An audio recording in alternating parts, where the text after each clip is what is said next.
As promised, this is like my take on what NBC News says on how Trump won and Harris lost the 2024 election. I have a good idea too.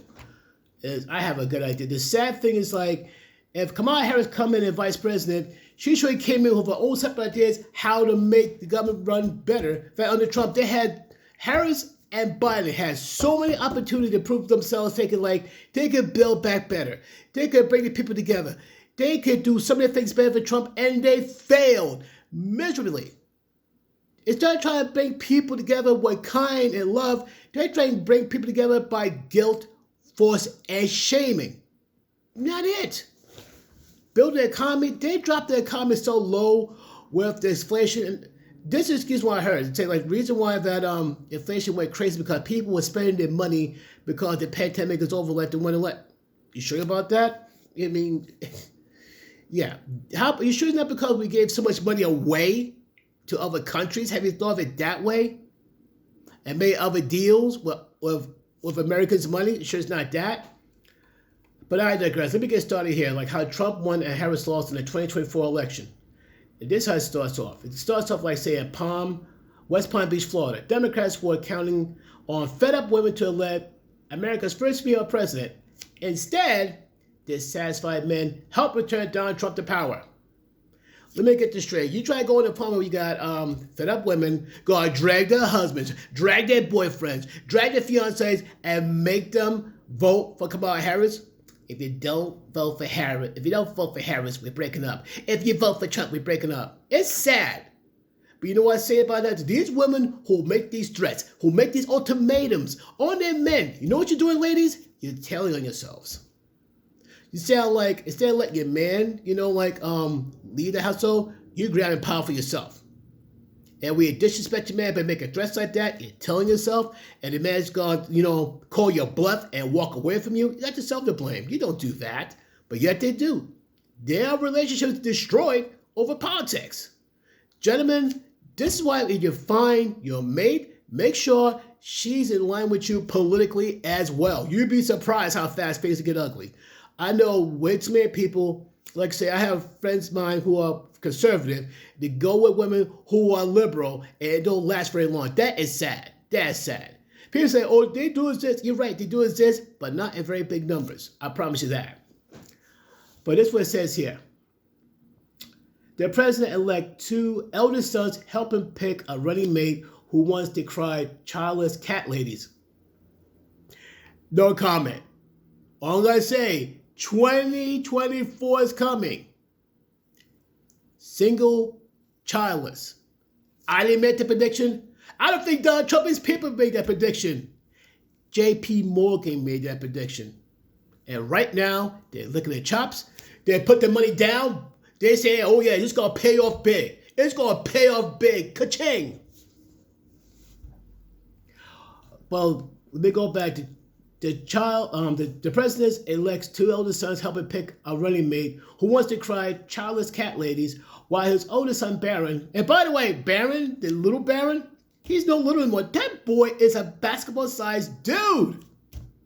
The guy's almost 7 foot tall. That's a big boy. That's a big boy. While his younger son Barron encouraged his father's pivot to podcasts in an effort to reach other young men, a typically reliable Democratic voting bloc that split even this year. Okay. Yep, Barron, good move. Thank you, Barron, good move. That's the future for you in politics, Barron, good move.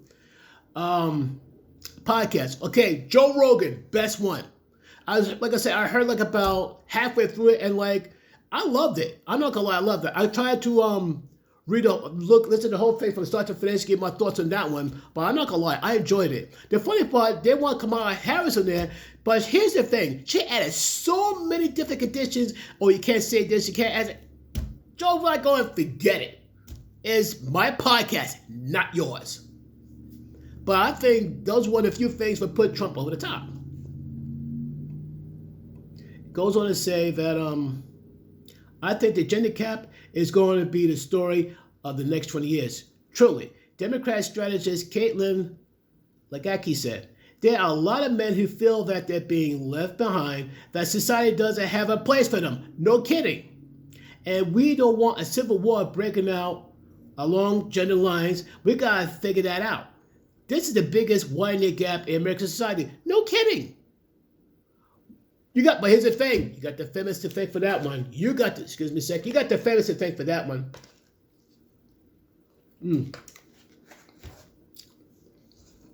Bring it in. Don't need a man. Don't want a man. Don't let one approach me or else. But you're surprised this happened or not? Not at the least.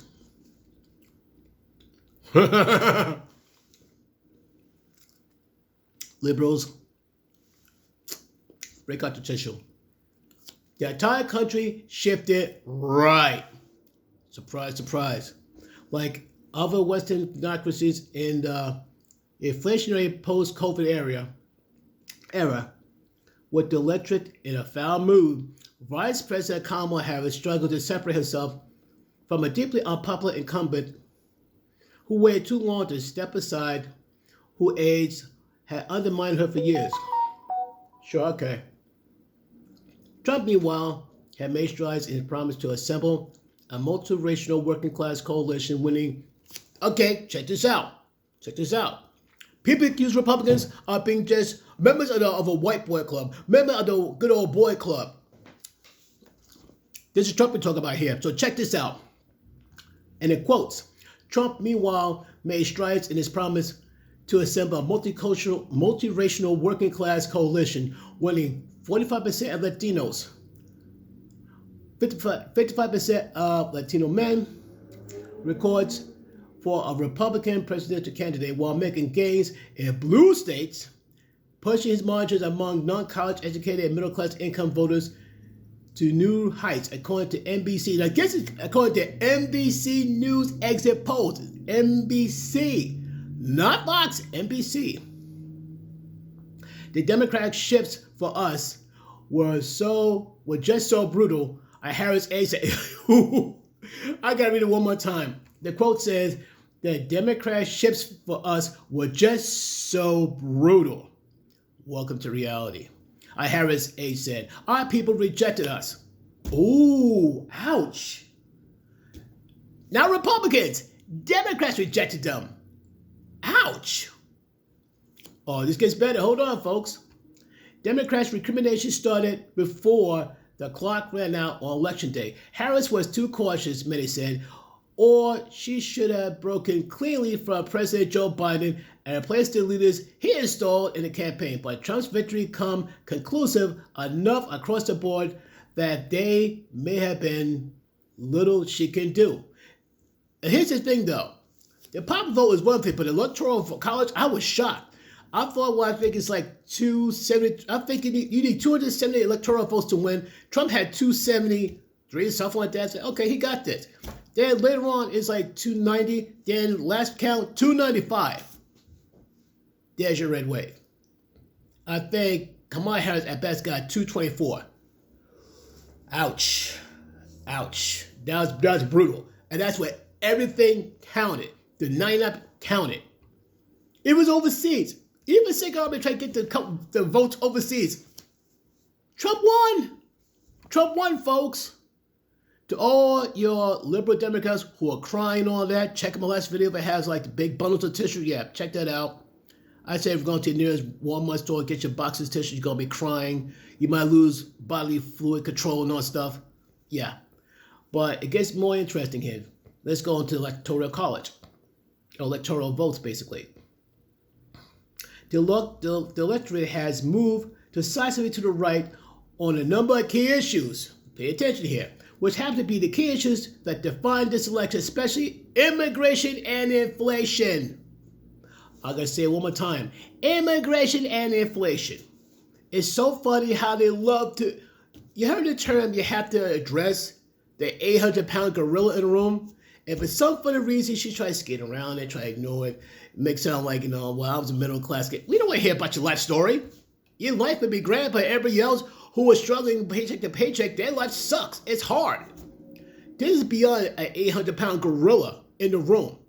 This is a King Kong size problem. I mean, King Kong, the one who fucked Godzilla, yeah, That big ape, that big primate, yeah, that one.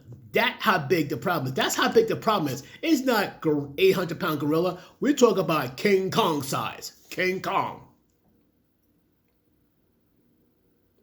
Okay, it says immigration and inflation, says Ava Roth Smith, the lead poster for the Democratic group Blueprint. It is probably impossible for any Democrat to win. No kidding. And probably any Republican could have won. No brainer.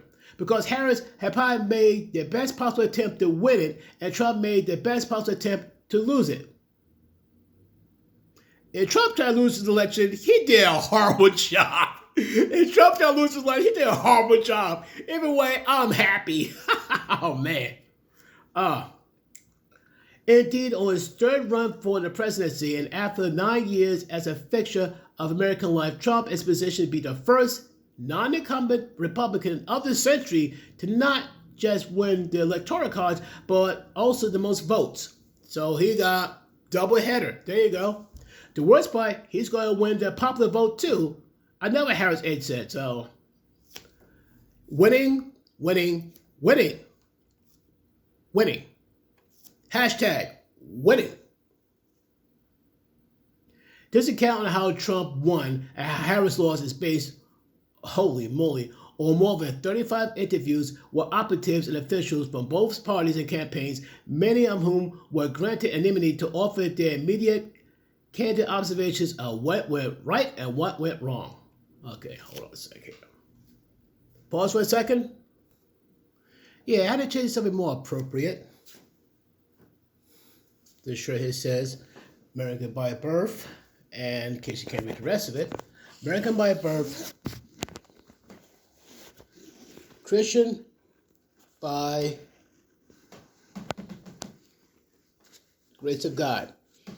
See, American by birth, Christian by grace of God.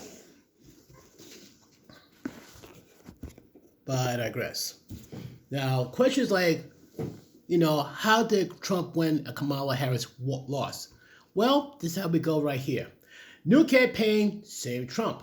Less than 40 years ago, after the January 6th riot at the U.S. Capitol, Trump was cast into the political wilderness by his own party. That is kind of sad. As Republicans turned to new faces they thought could harness Trump's energy, but with less of his baggage, like Florida Ron DeSantis. Republican voters had other ideas. Sticking with Trump, the former reality TV star who reclaimed his image as an outside change agent and faced prosecution and 2 assassination attempts. Yeah, how crazy is that? A campaign official said Trump's primary clash with DeSantis helped him hit his stride after a social stigma followed him in the early months of his post-presidency. Yep. Wind back to 2021, 2022, it was kind of rough. A campaign official said he wasn't seen as cool. The spark was gone a little bit. When he was really started with DeSantis, the spark came back to him.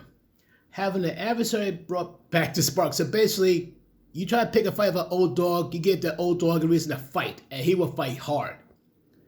The social stigma receded further after the indictments, this person said. It turned Donald Trump, you're gonna love this, folks. It turned Donald Trump into a bleeping folk hero and icon. Translation, multiple indictments.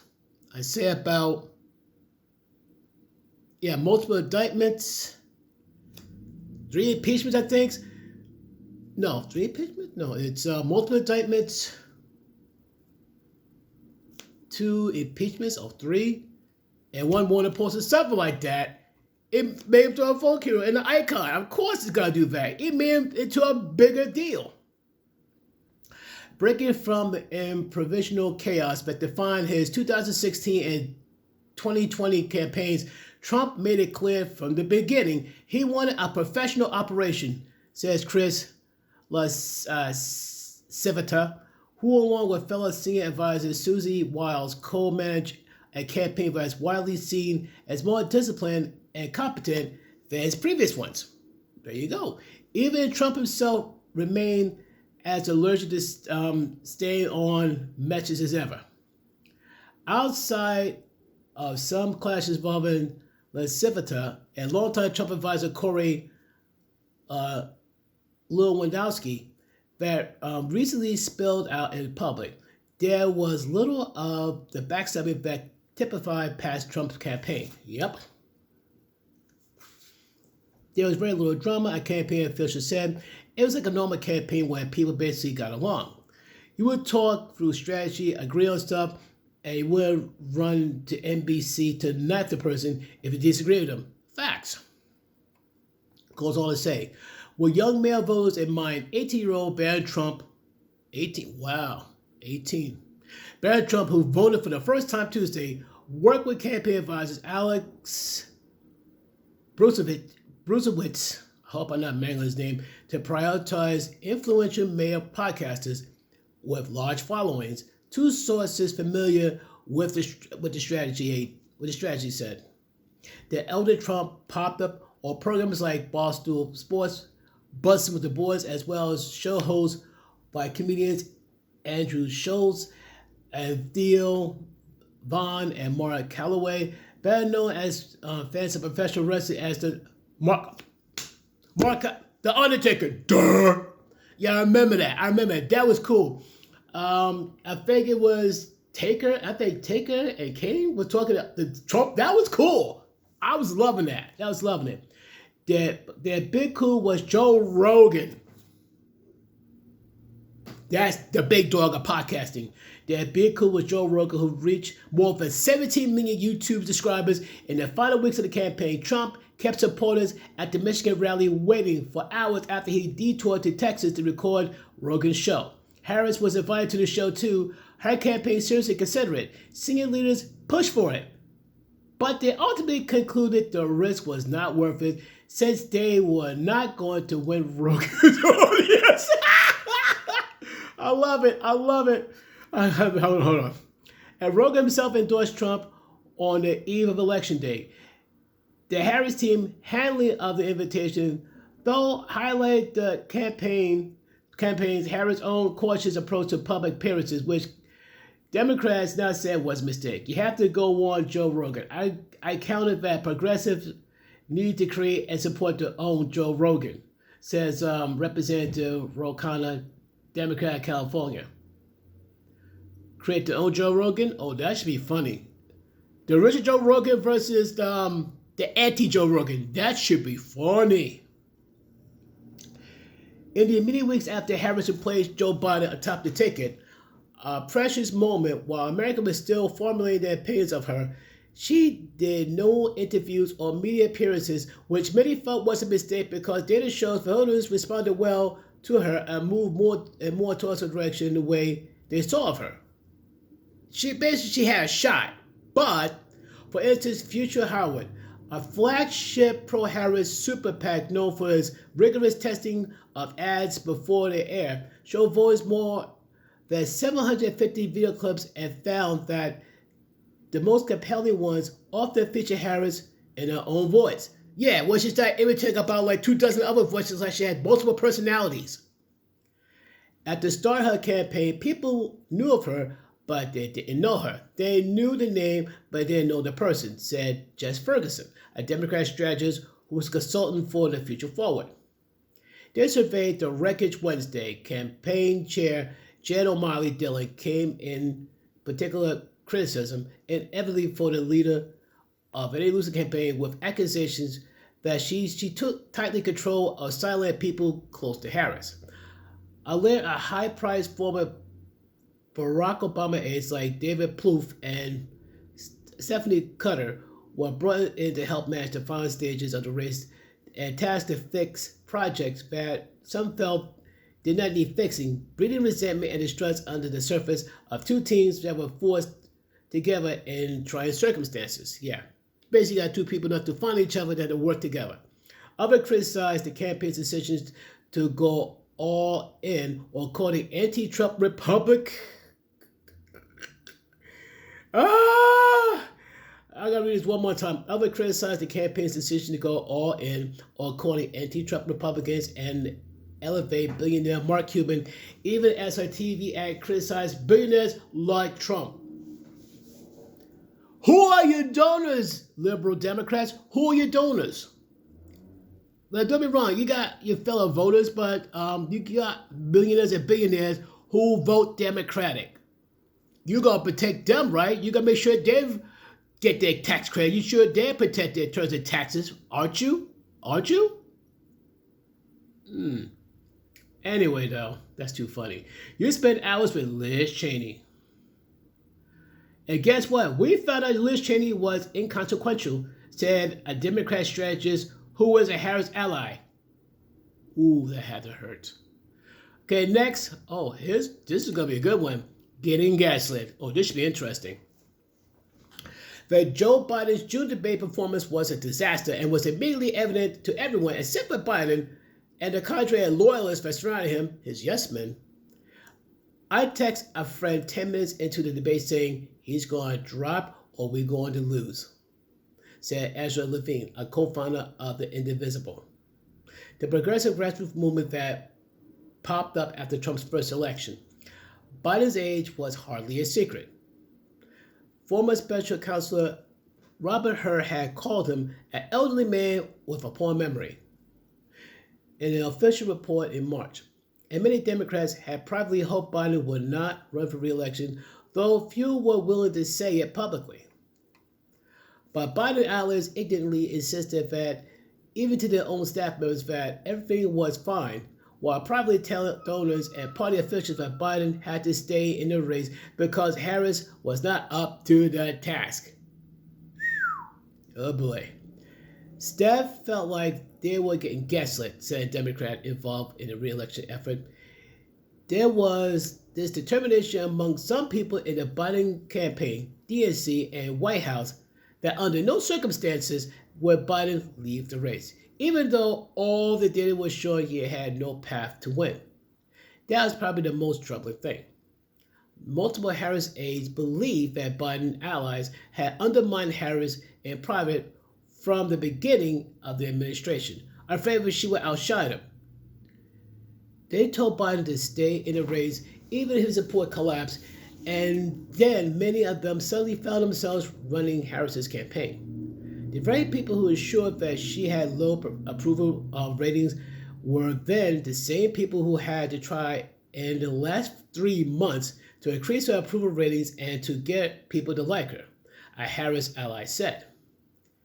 It took nearly a month after the debate for Biden to step aside, costing Harris critical time and giving what was now her campaign just 100 days to build a campaign, to put on a convention, pick a running mate, prepare for debate, and formulate a messaging strategy. So basically, if I'm correct, 100 days, a little bit more than 3 months. That's not a lot of time. So Biden doesn't like to do it any favors though, but question is, would it make a difference? In fact, leave your thoughts in the comments. You think it would make a difference if Biden would have stepped aside a lot earlier?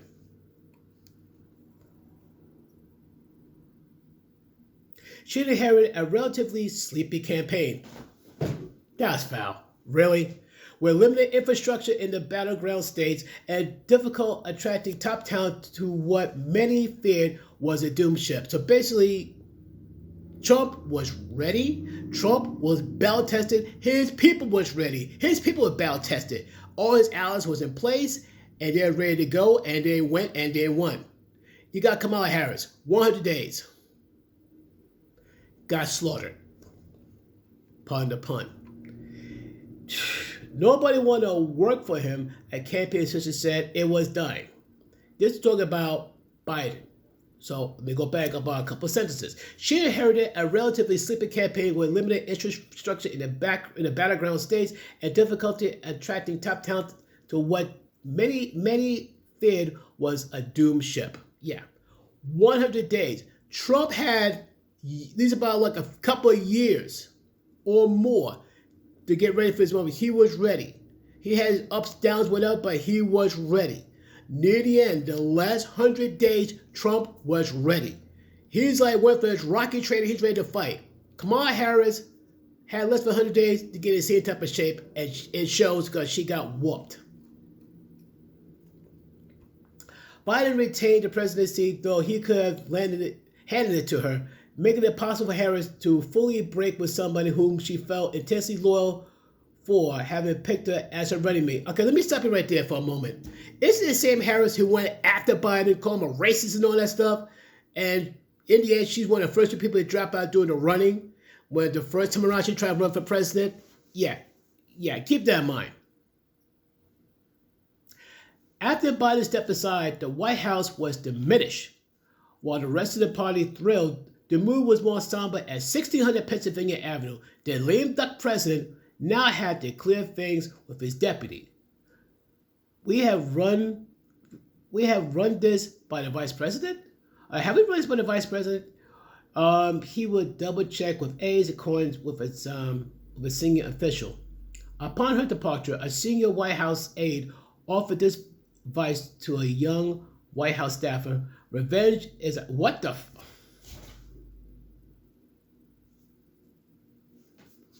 I want you to pay close attention to this. This is kind of scaring me a bit. Upon her departure, a senior White House aide offered this advice to a young White House staffer. Revenge is a dish best served cold. What does creepy, man. That's cringeworthiness right there. Was widely viewed as Harris' biggest gaffe in an otherwise nearly flawless presentation came on the View when she struggled to say what she would do differently from Biden. At their rallies, Trump and his running mate, Senator J.D. Vance of Ohio, relentlessly mocked Harris's response. They made her a meme, you kidding me? She makes that mistake on the View because they told her to be loyal, a person said close to the campaign. Another person in the Harris campaign said, this is all on Joe Biden. Another aide asked, what happened? Responding with 2 words, Joe Biden. Biden allies know whether how unusual for any political leader to voluntarily give up power. They said his decision to run for re-election was sound, given Democrats better than expected performance in the 2022 midterms. This has been a historic partnership in which these teams have worked together extraordinarily well, said a White House official who has been there from the beginning. Okay, this gets interesting. Like I said, this is a long one, folks, so you gotta bear with me. Despite, or perhaps because of, the lengthy delay, Harris entered the race with an enormous jolt of enthusiasm that put Trump on a back foot as Democrats reveled in Brat Summer, riding one big moment to the next. Brat Summer? Really? Brat Summer? Trump seemed completely flummoxed about how to run against a younger, telegenic woman, opening with a bizarre attack accusing her of only recently becoming black. There's a video. I'm going to show a video saying like she's from Indian descent. Not African, Indian. She's from her own mouth. Not from my mouth, not from Trump's mouth, but from Kamala Harris' own mouth. Trust me, that video is going to be coming up soon. And I dare somebody to say anything about it because she said it. She stuck her own foot in her mouth in that one. But anyway. What was shocking to me, a person said close to Trump, who had direct knowledge of the campaign operations, is that his team, who was exceptionally slow on to her, Harris is getting in the race. It took an endorsement of Robert F. Kennedy to jolt Trump out of his summer slump. The addition of former Democratic presidential candidate Tulsi Gabbard figures outside of politics, like billionaire Elon Musk, helped Trump to reclaim the image of a change agent, not beholden of an unpopular two-party duopoly. Basically, the usual Republican and Democrat. Yeah, that monopoly. None of the people understand the importance of that, Trump campaign official said of the Kennedy nod. Not saying he's determinative, but I do think that his endorsement means a lot more than the media gives him credit for. It's the first energizing move that the campaign has since the switch out. A Democrat close to the Harris campaign said, Brat Summer had to end. The music felt like it was stopped playing a bit in the beginning of October. Once Harris got through September 10th debate, the campaign was unsure how to proceed. With 2 months to go and no tempo momentum to build off of. The post-debate period was nerve-wracking because the campaign was looking ahead, asking, what do we do with a 6-week period? The aide asked. Running against Trump, who was convicted, here we go. Running against Trump, who was convicted of felonies during the campaign, presented some unusual challenges. Biden's team initially thought Trump's conviction would be a political win.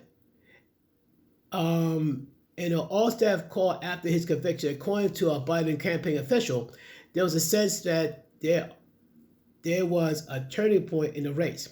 Word went out during the meeting to add a line on Trump's being a convicted felon to their ticket points. By the time Harris took over, the logic seemed less certain to campaign leaders. They worried that branding Trump a felon would sound discordant to black men. About 1/3 of them who have felony records, potentially persuaded voters. Surveys found that many registered independent voters suspected Trump's prosecution was politically motivated. Well, duh. And this is Trump and Mickey D's. Wow. Mickey D's, I get some respect. Holy moly. Check this out. Okay, I understand now. Okay, there was some type of joke about Kamala Harris working at McDonald's. But here's the thing. Trump was at McDonald's. He was serving people. Can you imagine he coming like going, yeah, I had a big mouth. Holy moly, it's Donald Trump. Mr. President, what are you doing, Mr. President? That would be wild. Man. But like I say, this is what it says. Harris's brief stint working at McDonald's as a college student took a bigger life than her campaign expected. And after Trump made a splash by working at a McDonald's drive-thru, her team scrambled to reclaim the fast food. Too late. Technically, Trump already got McDonald's already. I think there's a sports team there at the White House. They ordered a bunch of McDonald's food. He got it. He got this. Don't be surprised to be a featured McDonald's commercial with Trump in there. Don't be surprised. You're going to try the new Trump burger. Seriously. Oh, my word.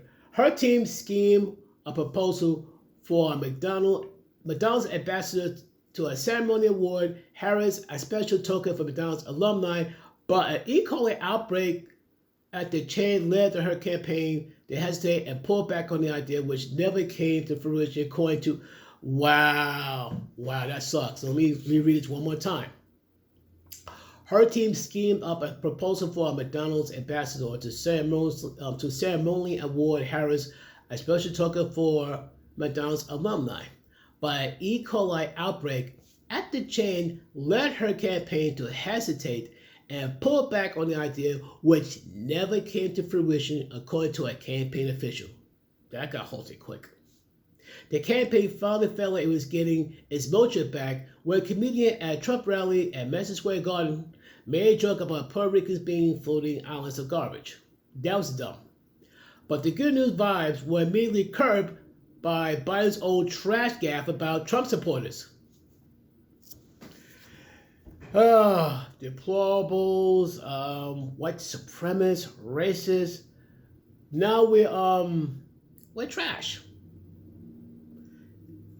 It's kind of funny how the left to pride themselves. They pride themselves with a chest all out, saying like we are accepting, tolerant, compassionate, warm people. Yeah, you are that as long as we walk lock and step, listen to what they say, and don't question a thing about them.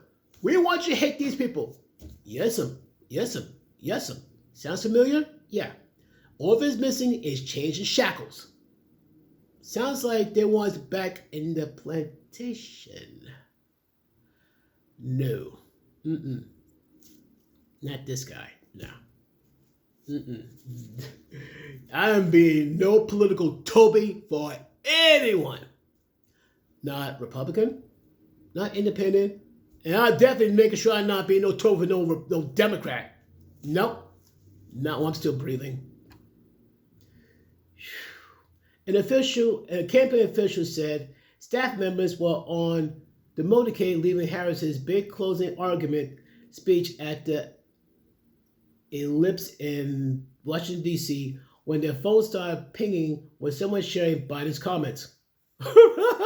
Oh no. Staff was crestfallen. Even the true blue Biden loyalists, the campaign official said, though the moment did not take on the infamy of Hillary Clinton's deplorables, oh, you remember that one, deplorables? Moments that many feared. That's got past some early turbulence caused by the resurface of the 2021 remarks about childless cat ladies. But in September, as Trump prepares the debate, has for the first and only time, fancies purchased for hot takes and social media trolling struck again. Posted about an influx of Haitian immigrants in Springfield, Ohio, fans spread an unsustainable rumor that they were abducting Pastor Eaton. Trump repeated the baseless claim at debate the next night, which I think is dumb, saying one tone with Larry Pan performance against Harris. Internally, there were Trump aides who nevertheless saw the Springfield discourse as a positive, simply lighting the rod to get the media talking about immigration, an issue that played to the GOP streams, a Trump campaign official said. It did force him to address that issue, and at the very least, I don't think it hurt, and it probably helped, the official added. At least one Democrat strategist agreed with a sense of making sure not to be quoted about it. Yep. And in the end, the election. Trump will return to the White House with a bigger mandate than they had in 2016 and a friendlier Senate as Republicans won most of these year's contested races. The House remains too close to call. And unlike 2016, no one can claim America did not understand what it was voting for. We won because the American people got to see the real Donald Trump. Russell Willis, the 27-year-old campaign advisor who worked with Barron Trump on the podcast strategy, texts as Trump delivered on his victory speech. He is a once-in-a-lifetime leader, and he completely embodies the spirit of what makes this nation great. Fact. Woo! So keep in mind, though, Biden should have been stepped away from trying to go for re-election much earlier. But the fact he just passed it on to Kamala Harris in the last literal, 3+ months to go. It's like a race against Usain Bolt, except you would say race, say go, you either wait 2 seconds. Here's the problem though, you wait 2 seconds, you ain't lost the race. Trump is Usain Bolt. And Kamala Harris started 2 seconds after Usain Bolt took off. Simple as that. But folks, I know it's a long one, but what do you think about this? I'll show you the link so you see what I'm talking about. This is from NBC News. So share, like, subscribe. Talk to you soon. Peace.